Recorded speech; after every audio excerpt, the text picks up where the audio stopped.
Սիրելի ռադիո լսողներ եւ ռադիո դիտողներ, FM 106 եւ 5 հաճախականության վրա են ձեր ռադիո ընթունիչները, եթե մեզ լսում եք կամ դուք մեզ դիտում եք գործարար ալիքի լրատվական ռադիոյի թվային հարթակներում, YouTube-ում, Instagram-ում, Telegram-ում կամ որևէ այլ թվային հարթակում, հիշեցնեմ, թե Քինգշապտին առաջատար տեխնոլոգիաների ձեռնարկությունների միության եւ գործարար ալիքի համատեղ նախագիծն է։ Երկրորդ խոսափողի մոտ Դավիթ Խումարյանն է ձեզ համար աշխատում, առաջին խոսափողի մոտ Անի Սաֆարյանն է, Microchip Հայաստան ընկերությունների գրասենյակների ղեկավար։ Ես ձեզ ճիշտ ներկայացրեցի, Անի։ Շատ ճիշտ է։ Շնորհակալ եմ հրավերի համար։ Ես եմ շնորհակալ, որ մեզ հետ եք։ Ես գիտեմ, որ հայկական տեխնոլոգիական համայնքում համաշխարհայինում միանշանակ, բայց նաև հայկական տեխնոլոգիական համայնքում ձեր ընկերությունը շատ հայտնի է, բայց տեխնոլոգիական համայնքից դուրս կարծում եմ, որ մարդիկ, ովքեր որ այս թեմայի մեջ չեն, այնքան էլ հետաքրքրված չեն թեմայով կամ առիթ չեն ունեցել զբաղվել, շատ լավ չեն հասկանում ինչա նշանակում Microchip ընկերություն։ Եկեք հասկանանք դա ինչ ընկերություն է ընդհանուր առմամբ, հետո անցնենք հայաստանյան գործունեությանը։ Շատ բարի։ Microchip ընկերությունն է իրականում ոչ միայն, այսպես ասած, մեր տեխնոլոգիայից դուրս մարդկանց համար, նաև մեր հենց այսպես ասած շրջանակներում շատ հայտնի է որպես միկրոկոնտրոլյորներ արտադրող ընկերություն, որի պրոդուկտներն, այսպես ասած, ոչ միայն արդյունաբերության, ավտոմոբիլաշինության մեջ են կիրառվում, այլ նաև, եթե ճիշտ կլինի այսպես ձևակերպեմ, տիեզերք թռչող կամ մայական, այսպես ասած, նավ ճակերտավոր իր մեջ պարունակում է հենց Microchip-ի պրոդուկտները։ Այստեղից արդեն կարելի է ենթադրել ծավալները եւ հասկանալ ինչա դա արտապատկերման առումով նշանակում։ Իսկ Microchip Armenian, այսինքն հայաստանյան գրասենյակը, եթե ամբողջ աշխարհում Microchip-ը հայտնի է իր միկրոկոնտրոլյորներով, ծավալների առումով եմ ասում, հայաստանյան գրասենյակը հիմնականում FPGA-ների նախագծմամբ եւ մշակմամբ է զբաղվում։ Այսինքն մեր տեխնոլոգիական համայնքում էլ շատ մարդիկ նույնիսկ զարմացան, երբ որ 2020 թվականից մենք սկսեցինք գործունեությունը, որ իրականում Microchip ընկերությունը փաստորեն FPGA-ներ ունի, որոնք եթե սենց մատների վրա բացատրեմ, իրանք ռեկոնֆիգուրացվող չիպերն են, որոնց կարելի է վերածրագրավորել։ Այսինքն կոնկրետ այս պահին, հետագայում են որ ասում է կաշխատենք կտեսնենք, բայց կոնկրետ այս պահին մեր հայաստանյան գրասենյակները, որոնք Երևանում են, Գյումրիում, Վանաձորում եւ Իջևանում, աշխատում են միայն FPGA business unit-ի հետ։ Մի հատ էլ ճիշտ հասկանանք, այսինքն դրանք ինչ-որ սարքեր են։ Այո։ Որոնք ըստ անհրաժեշտության փոխում են իրենց ֆունկցիաները։ Այսինքն այս սարքը այս բային կարա այս գործողությունը անի, դուք իրան վերածրագրավորում եք, ինքը ինչ-որ այլ գործողություն անում։ Ճիշտ եմ հասկանում։ Ճիշտ եք հասկանում, այսինքն եթե պարզ ձևով ձևակերպեմ, դու արտադրում ես մի չիպ, որին կարողանում ես բազմակի նշանակությամբ օգտագործել կախված կոնֆիգուրացիայից։ Եվ այդ չիպերը ավիամոդելավորման մեջ են օգտագործվում, հրթիռների արտադրության մեջ են օգտագործվում, տիեզերանավերում եւ այլն եւ այլն։ Եվ ամենահասարակ օգտագործումներն էլ արդյունաբերության մեջ են։ Երբ որ դուք ասում եք արտադրություն բառը, մենք ինչ ենք հասկանում, գործարաններ, հոսքագծեր, լաբորատորիաներ։ Եկեք պարզաբանեմ, իրականում արտադրությունը դա աշխարհում այսօր մի քանի ընդամենը մեծ ընկերություններ կան, գործարաններ, տենց ասեմ, TSMC-ն, Global Foundry-ն, որոնք ձեր ասած արտադրություն հոսքագիծը իրականացնում են, այսինքն դրանք մոնոպոլների ձեռքում են դեռևս կենտրոնացված, տենց ձևակերպենք։ Իսկ թե ինչ է նշանակում արտադրություն, դա մեծ, այսպես ասած, շղթա է, դա նախագծում մշակումից սկսված մինչև բուն արտադրության գործընթացը ծավալները որպեսի պարզ լինի, հիմնականում, ասենք, եթե նոր սերնդի ինչ-որ չիպ է նախագծվում, դրա վրա ժամանակային առումով կարող է 5 տարի, 6 տարի մի խումբ ինժեներներ, 2000 պլյուս ինժեներներ, տարբեր մասնագիտացումների աշխատեն։ Դրանից հետո նոր պատրաստ է լինում համապատասխան, այսպես ասած, ճիշտ որպեսի ձևակերպեմ, այն ֆայլը, որը գործարանը որպես մուտք է ընդունում եւ ըստ այդ ֆայլի տվյալների դուրս է բերում ֆիզիկական սարքը։ Արդեն սարքը։ Այո, բայց այդ ֆայլը ստանալու համար, այդ bitstream-ը ստանալու համար մի շարք մասնագետներ, տարբեր մասնագիտացումների պետք է մոտ 5 տարի մշակեն, նախագծեն, տեստավորեն, որակը ստուգեն եւ նոր գնա արտադրության։ Եւ մի չնչին փոքր սխալմունքը, երբ որ այդ ֆայլը տեղափոխվում է արդեն գործարան, կարող է միլիոնավոր, միլիարդավոր գումարների վնաս տալ։ Այո։ Դրա համար աշխատուժը կենտրոնացնում են եւ մինչեւ վերջ որակը ստուգում են, այնուհետեւ նոր անցնում է wafer-ի փուլին։ Արտադրություն ասելով մենք նկատի ունենք այն ֆայլը, որը փոխանցվում է վերջնական արտադրողին, ինքը երևի ֆայլը կամ ֆայլերի համախումբ է, հա, ինչ որ։ Տենց ձևակերպենք, այո։ Հա, ինքը ինչ որ տենց ու ավելի ընկալելի դարձնելու համար։ Եթե մի քիչ ավելի ձևակերպեմ, իրականում մեր համայնքում ես մի քանի տերմին օգտագործեմ, գոյություն ունեն software developer-ներ, գոյություն ունեն application engineering իրականացնող մասնագետներ, գոյություն ունեն application engineering անող մասնագետներ եւ շատ այլ հարակից ոլորտներ կան։ Իրականում, երբ որ ասում եմ հայաստանյան գրասենյակը հիմնականում FPGA Business Unity գործառույթներով է զբաղվում, մենք այս պահին էլ Հայաստանում ունենք խմբեր, որոնք զբաղվում են եւ software development-նով, այսինքն եւ իրենք այն միջերեսն են պատրաստում, այն ID-ն են մշակում, սարքում, որակը ստուգում, որը վաղը մյուս օր, երբ որ չիպը գործարանից դուրս գա եւ հասնի իր պատվիրատուի մոտ, պատվիրատուն ինչպես պետքա չիպը օգտագործի։ Պետքա այս միջերեսի միջոցով օգտագործի չիպը։ Այդ միջերեսն էլ է այսինքն եւ չիպն է նախագծվում Հայաստանում ինչ որ մի հատվածը եւ իր ֆունկցիոնալը, հա, այսպես ասենք։ Եվ այն միջերեսը, որն անհրաժեշտ է չիպի հետ շփվելու համար։ Եվ software development-ի թիմ ունենք, եւ իր ենթա որակի կառավարման թիմ ունենք, եւ ունենք նաեւ hardware ինժեներների խումբ, ովքեր զբաղվում են բուն չիպի նախագծմամբ, այսինքն թե չիպը ինչ արխիտեկտուրա պետք է ունենա եւ որ համապատասխան բլոկը ինչ գործառույթ պետք է իրականացնի, այսինքն տերմինոլոգիայով եթե ասենց པարզ բացատրեմ, hardware ինժեներները բուն սիլիկոնի հետ են աշխատում, այսինքն նախագծում են կոմպոնենտները եւ իրենց միջև խոսակցությունը, software ինժեներները իրականացնում են վերևի շերտը, այսինքն հանդիսանում են միջերեսի պատասխանատուն, որն անհրաժեշտ է պատվիրատուին այս չիպի հետ աշխատելու համար, մեզ մոտ արկա է նաեւ embedded system development-ով զբաղվող թիմ, որոնք պատկերացրեք ներկառուցված հատվածի վրա են աշխատում, այսինքն software-ն է, hardware-ն է եւ մեջտեղի այսպես ասած հատվածում աշխատող մարդիկ են, ովքեր երկուսի կապն են իրականացնում եւ կան նաեւ application ինժեներներ, որոնք արդեն կախված պատվիրատուի ցանկությունից համապատասխան դիզայներն են ստեղծում եւ ցույց են տալիս սարքի բոլոր ֆունկցիոնալ կտորները, այսինքն եթե զուտ ավելի խորանամ թե հայաստանյան գրասենյակը այս ամբողջ մեծ business unit-ի որ կտորն է անում է RTL design-ը hardware-ի մասով, անում է logical verification-ը, այսինքն տրամաբանական ստուգումն է ապահովում, իրականացնում է layout-ը, այսինքն չիպում համապատասխանաբար տեղադրումը եւ կապերի փոխանցումն է ապահովում այդ թիմը, ինչպես նաեւ application engineering-ի թիմ ունենք, ովքեր այդ դիզայներն են, այսպես ասած, պատրաստում, embedded մասնագետներ ունենք, system developer-ներ ունենք, որոնք այս software-ի եւ hardware-ի կապն են ապահովում, եւ բնականաբար ունենք software development-ով զբաղվող աշխատակիցներ, իրականում այս թիմը բավականին մեծ է,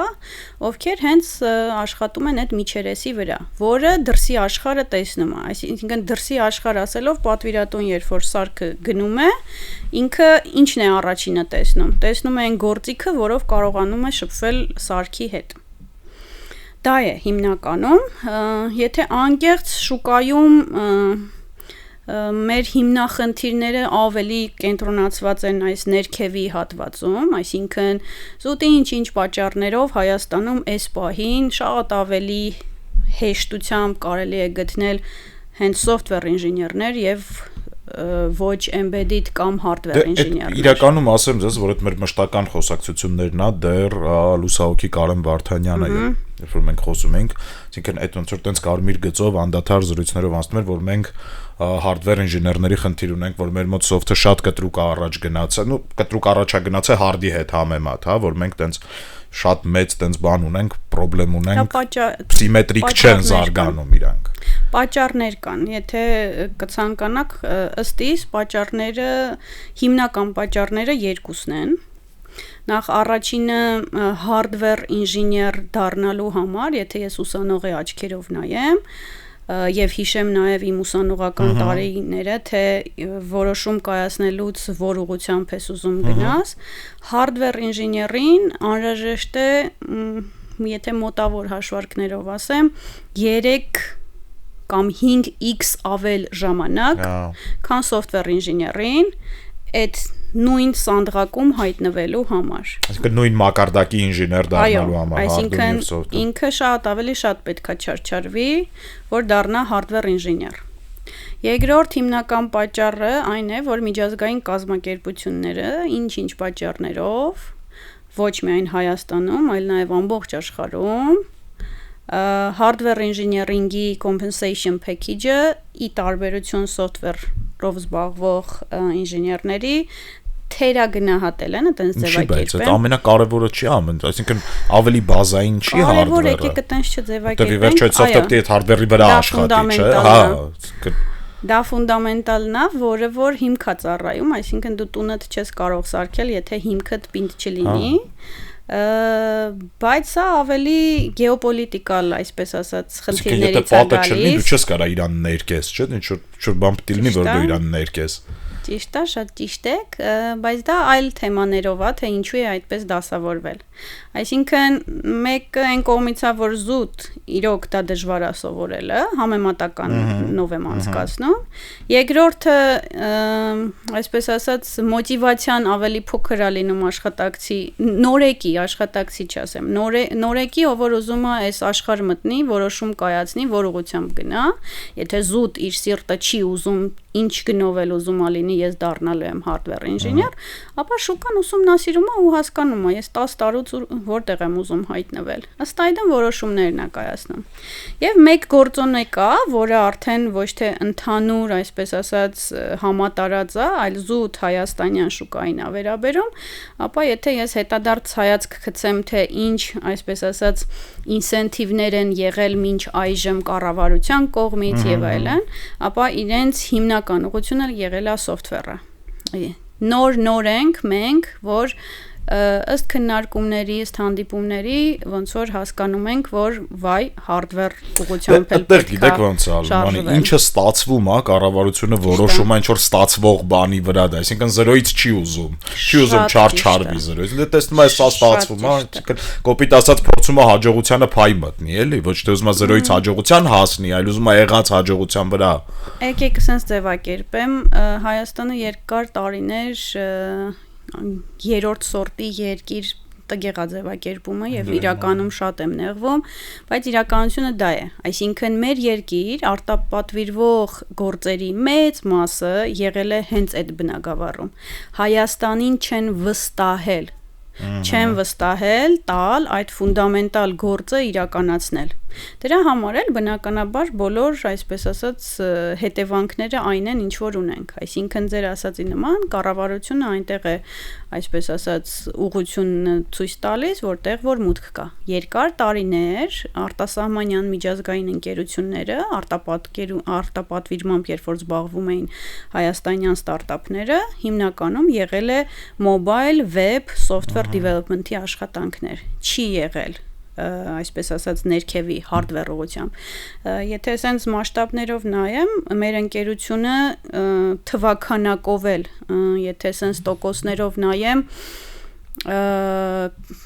20%-ն է թիմի, որ hardware ինժեներ է։ պատկերացրեք ծավալները 80%-ը այն իմ ասած մնացած բնագավառների է եւ հայաստանյան շուկայում hardware-ով զբաղվող ընկերություններ շատ քիչ են Այդ հարցն է ուզում տալ, բայց կարծում եմ աշխարհում էլ են ավելի քիչ, քան software-ով զբաղվողներ, այսինքն ձեր ընկերության չափսերի ընկերություն երևի եւս 2 կամ 3 կան աշխարհում, չէ՞։ Եկեք Հայաստանի վրա կենտրոնանամ,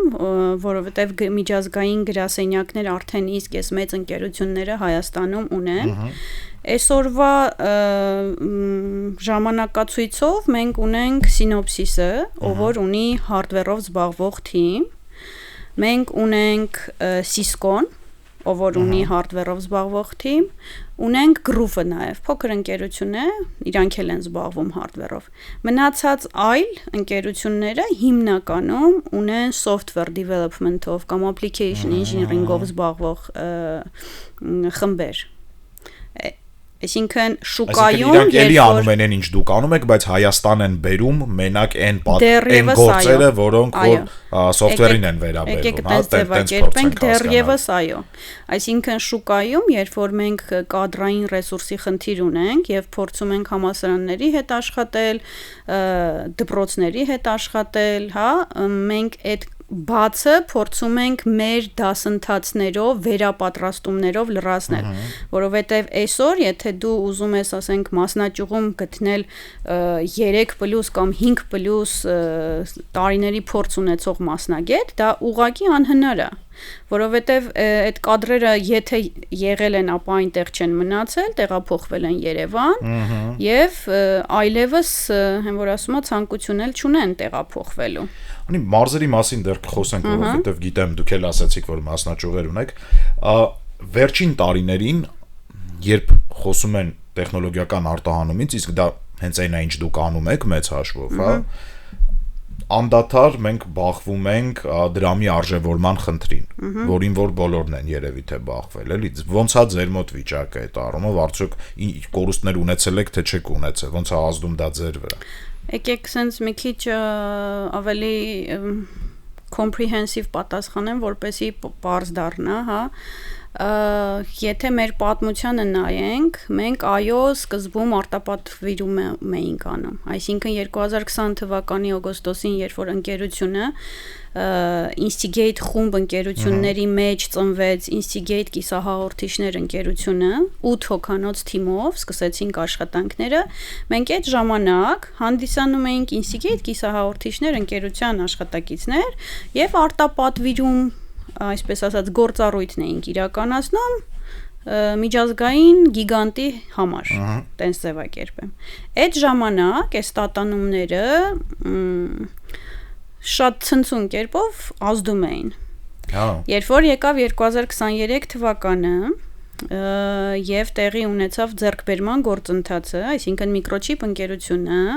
այսուհետ հանդիսացավ Instigate կիսահաղորդիչների 100% բաժնետեր։ Այսինքն դարձավ ոչ թե պատվիրատուն, այլ սեփականատեր է այդ ընկերության, հա։ Երբ որ 23 թվականից իրավաբանորեն փոփոխությունները տեղի ունեցան եւ մենք այժմ հանդիսանում ենք նույն անվանումը ընկերության Microchip Armenia է։ Մենք Microchip Technology մեծ ընկերության դուստր ընկերությունն է եւ սեփականատերը հենց ինքն է։ Այս պարագայում այս նույն խնդիրը բնականաբար կա այլ երկրներում, ոչ միայն Հայաստանում, այս խնդիրը այլևս չի ազդում ընկերության վրա, ազդում է այո ֆինանսական առումով։ Ֆինանսական առումով եմ, բայց եթե ես խորացնելու հարաբերությունները, մասնաճյուղը մեծացնելու, գրասենյակները ավելացնելու, չէ, ամեն դեպքում ինչ-որ հաշվարկ են անում մարդիկ։ Բնականաբար, այդ հաշվարկները իրականում, այսպես ասած, համեմատական են անցկացնում։ Օրինակ, այս պահին Microchip ընկերությունն ունի աշխարհի 22+ երկրներում ներկայություն եւ 19000+ աշխատակից։ Ինքը հիմնականում շեշտը դնում է որակական հատկանիշների վրա, այսինքն որ սայթը, որ մասնաճյուղը ինչ ուղղությամբ էլ ավելի պրոդուկտիվ արդյունք ցույց կտա, տենց ձևակերպեմ, հա, այսինքն դրանից հետո նոր ֆինանսական, այսպես ասած, հաշվարկներն են տեղի ունենում, բայց նման մեծ ընկերություններում որոշումներ կայացնելուց եւ ուղղվածությունը, այսպես ասած, վեկտորը թեքել աճ եւ ձախը հիմնականում գնում է նախագծերի շրջանակներում, որովհետեւ նույնիսկ time zone-ի խնդիրը, որը մեր երկիրը ի ուրախություն մեզ գտնվում է մեջտեղում եւ կարողանում է Ասիայի եւ Եվրոպայի եւ Ամերիկայի հետ աշխատել, այսինքն այդ ժամանակը, որը կորչում չասեմ, ծախսվել ասեմ, ծախսվում է այս թիմերի համագործակցության վրա, բավականին բարձր է գնահատվում, այսինքն նույնիսկ եթե ձեր նշած խնդիրը առկա է, ապա մնացած կողմնակի գործոնների կարևորությունը այնքան մեծ է, որ նամանավանդ սեփականատեր հանդիսացող ընկերության վրա այլևս երկրորդական տենց ձևակերպեմ, էլի, երկրորդական դեր է խաղում։ Ձեր ասած խնդիրը շատ ավելի մեծ ու զգայուն է outsource-ով զբաղվող ընկերությունների համար եւ փոքր ընկերությունների, ստարտափների համար, ովքեր մուտքերը դրսից ստանում են եւ պետքա կառավարեն։ Մեր պարագայում այդպես չի։ 22+ երկիր եւ 19000 աշխատատեղ ասացիք 19000 պլյուս Ինչքան միջինում գալիս է 1000-ից մի քիչ շատ ամեն երկրում մենք կարծես թե նոր ենք սկսում ավելի քիչ ենք ստեղ հա ճիշտ հասկացած ես այսպես ձևակերպեմ Հնդկաստանի թիմը անցած տարի նշում էր 25-ամյակը ուղղակի թվերով եկեք խոսենք քանի աշխատակից ունեն Հնդկաստանում մոտավոր 400 պլյուս հա 400 պլյուս աշխատակից ունեն եւ դա պետքա հաշվի առնել նաեւ այդ պետության թվականակը մարդկային ռեսուրսը ինստիտուտները եւ համեմատության մեջ դնել այսօրվա հայաստանյան բնակչությունը ինստիտուցիոնալ այսպես ասած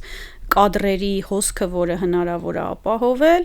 եւ հաշվի առնենք, որ զուտ գործունեությունը սկսել են 2023 թվականից, այսինքն եթե սենց հաշվենք 2.5 տարեկան դեռևս ընկերություն ենք, ով իր այսպես ասած ուղին է փորձում կերտել։ Մեր ժամանակը ավարտին է մոտենում, ագին բան կար որ կուզեի խոսենք, բայց հիմա ստիպված ամենակարևորն եմ հարցնել, որովհետեւ ըստ իս ամենակարևորը մեր ոչ թե ձեզ համար, երևի ձեզ համար էլ որպես հայ, որպես Հայաստանի քաղաքացի, բայց մեր բոլորիս համար Հայաստանի հավասարաչափ զարգացումն է։ Դուք այն եզակի ընկերություններից եք, որ փորձում եք մարզերում ներկայություն ապահովել, կխնդրեի դրա մասին մի փոքր պատմեք, որտեղ եք ներկայացված, որտեղ ինչ աշխատատեղեր ունեք եւ ոնց եք պլանավորում շարունակել այդ ուղղությունը։ Եթե անկեղծ դա թույլ տեղերից մեկն է, եթե փորձեմ sense ձևակերպել, միջազգային ընկերությունը բիզնես է իրականացնում։ Այսինքն շեշտը բիզնեսն է։ Եթե այս պահին գրասենյակների ղեկավարը ես եմ ու թիմը, ով որ մեր հետևում կանգնած է, այդ մշակույթի կրողն է, տենց ձևակերպեմ, հա, զարմանալի չթվա, բայց այսօրվա մեր թիմի 20%-ը, եթե ոչ ավելը, կրում է Instigate-ի մշակույթը, այսինքն սա նոր չի, այս մոտեցումը, կոպիտ ասած շատ քրտնել,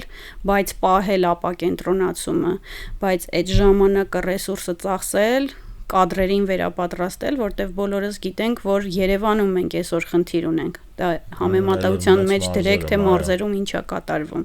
Այսինքն, եթե դու համալսարանների հետ չես համագործակցում, ինքնուրույն վերապատրաստման դասընթացներ չես իրականացնում, դա գրեթե անհնար է կադրերի մասին խոսել մարզերում։ Էլ չեմ ասում, որ կոմունիկացիոն, օպերացիոնալ մասով խնդիրներ ունենք, որոնք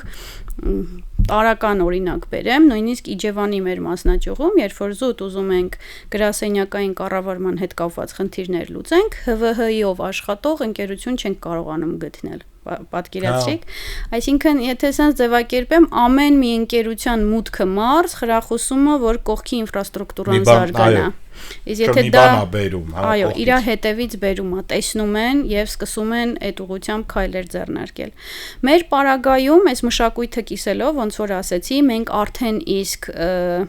այսպես ասած, այս թոհուբոհի մեջ եղել ենք 15+ տարիներ, երբ որ Instigate-ում էինք աշխատում, այն ժամանակ է գործուղվում էինք մարզեր, դաս էինք տալիս, ոնց որ եղել է մեզ հետ, հա, եթե ես հիշեմ իմ անցյալը, ես ուսանող էի 2007 թվականին մասնակցեցի դասընթացին,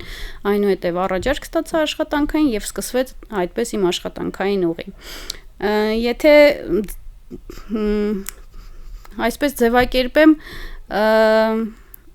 ինչը որ ստացել ես, եթե դու ինչ որ հասունության փուլ հասել ես, ուզում ես հետ տաս, այսինքն փոխհատուցես, դա փորձում ենք հիմա իրականացնել, այսինքն մարզերում համագործակցում ենք իրական դպրոցի հետ եւ եթե հաշվարկներով թվերով ասեմ, մեր աշխատակիցների մոտ 10%-ը այս պահին դպրոցի աշակերտ եւ ավարտած ուսանողներ են, այսինքն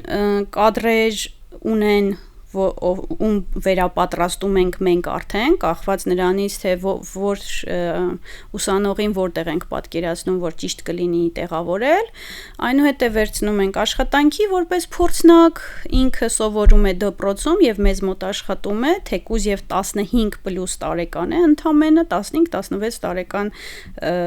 ուսանողներ ունենք, բնականաբար ամբողջ դրույքով չի աշխատում, որ կարողանա դպրոցի, այսպես ասած, դասերն հասցնի, դասերն հարցնի եւ այդ փորձը շատ հետաքրքիր է կազմակերպվում հիմա, այդ փորձը, որ ինքը ձեռք է բերում ընկերությունում, գնում է հետ եւ փոխանցում է իր ընկերներին։ Ու այդ ձևով ցիկլը փակվում է, այսինքն նույնիսկ Վանաձորից, հա, երեք եմ վերադարձել քննությունից, սենց հարց եմ տալի, այսքանը ոնց սովորեցիր, ես 3 ամսյա դասընթացի արդյունքում ես սովորել։